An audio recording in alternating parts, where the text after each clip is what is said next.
보니까 8대 이어서 9대에도 이번에 의회에 다시 입성을 하셨습니다. 축하드립니다. 소감 한 말씀 해주시죠. 감사합니다.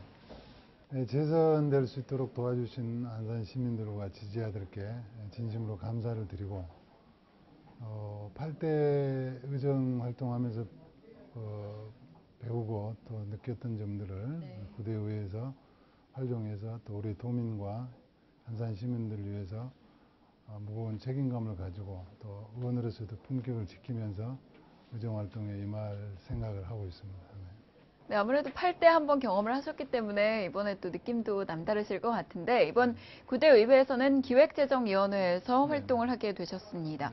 이 기획재정위원회 중점 추진 사안은 어떤 것들이 있는지요? 네, 기획재정위원회는 상임위에서 이제 핵심 상임위죠. 그래서 기조실, 균형발전실, 감사관실, 도시공사, 경발전 등을 관장하고 있고 또 기조실은 이제 그 각 부서, 국들을, 실국들을 통괄하는 그런 또 핵심 부서이기 때문에 경기도의 이제 중장기적인 발전 계획이랄지 뭐 예산 같은 것을 적재적소에 또 분배하는 역할, 또 공무원들의 직무 관리 등등 여러 가지 할 일이 많습니다.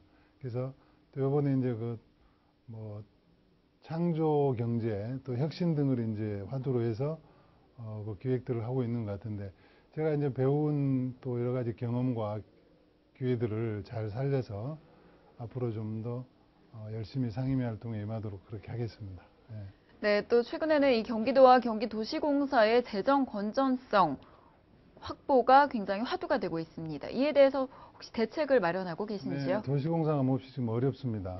부채가 지금 뭐 8조가 넘고 부채 비율이 좀 320% 정도 돼서 최근에 안행부로부터 이제 그 부채 비율을 감축 대상으로 지정이 됐습니다. 그래서 2017년까지 현재 부채 비율을 200% 이하로 낮춰야 되는 그런 과제를 안고 있고 또 이제 지금 그 경기도시공사가 가지고 있는 그 토지랄지 이런 그 분양되지 않은 아파트가 조금씩 분양이 돼서 부채 감축하는데 큰 무리가 없을 것으로 보는데 지금 현재 부동산 시장이 그렇게 그 예측이 가능하지 않기 때문에 그것도 지금 잘 진행해야 될 것 같고 그렇게 하려고 하다 보면 신규 사업을 많이 할 수가 없게 됩니다. 도시공사가. 그러면은 새로운 이제 뭔가 모멘텀을 찾아야 되는데 또 400명이 넘는 직원들도 고용도 유지를 해야 되고요.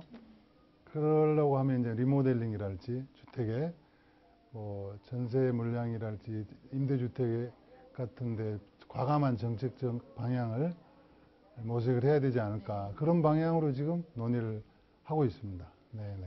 네, 부채가 8조면 굉장히 큰 액수인데 2017년까지 조금 부동산 시장도 안정이 돼서 부채 감축이 꼭 이루어졌으면 하는 바람입니다. 네, 그렇게 될 것입니다. 네. 네, 또 최근에는 5분 발언을 통해서 이 세월호 특별법 제정을 촉구하는 발언을 하셨습니다. 구체적으로 어떤 내용인가요?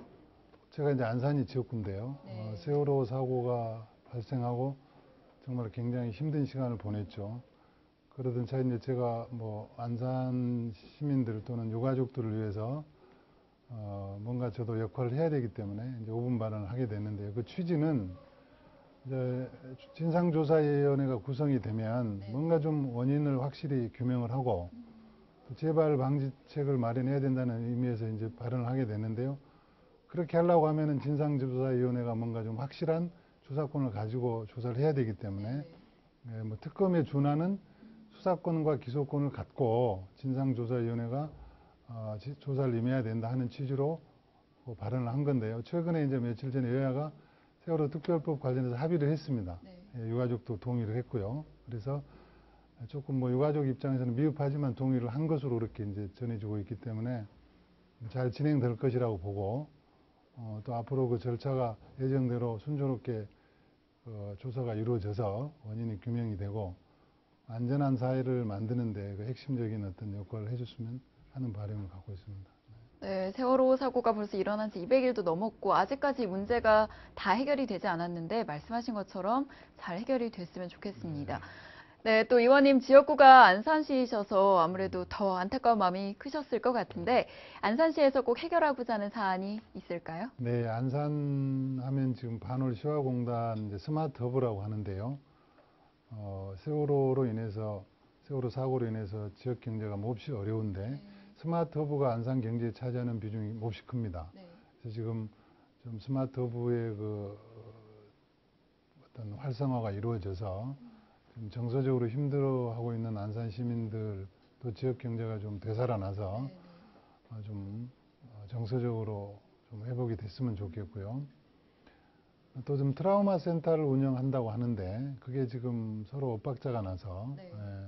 굉장히 좀 어려움이 있는 것으로 아는데 인력과 예산이랄지 이런 것이 지원이 돼서 스마트 허브가 정상적으로 안산 시민들이 원하는 치유센터로 운영이 될 수 있도록 그런 일을 좀 돕고 싶고, 그 다음에 좀 몇 개 동을 통과하는 안산의 생태하천 안산천이 있습니다. 경기도가 이제 공사를 해서 지금 운영되고 있는데요. 조금 미흡한 부분이 있는데 그런 것들은 좀 관리하고 더 보완해서 안산 시민들의 그 여가 공간으로 힐링 공간으로 활용할 수 있도록 그런 일을 당장은 좀 하고 싶은 생각을 갖고 있습니다.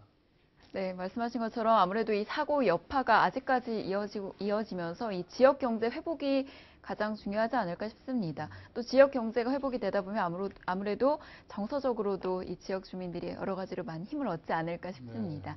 네, 마지막으로 시청자 여러분께 한 말씀 부탁드립니다. 네, 국내적으로 경기가 몹시 어렵다고 합니다. 이럴 때일수록 서로에게 좀 배려하고 이웃을 좀 생각하는 그런 생활이 됐으면 좋겠고요. 저도 경기도를 대표하는 도민을 대표하는 도의원으로서 이런 일에 조금이라도 같이 할 수 있는 그런 마음으로 도정에 임할 생각입니다. 네. 네, 앞으로 경기도를 위해서 여러 가지로 많이 힘써주시기 바랍니다. 말씀 감사드립니다. 고맙습니다. 네.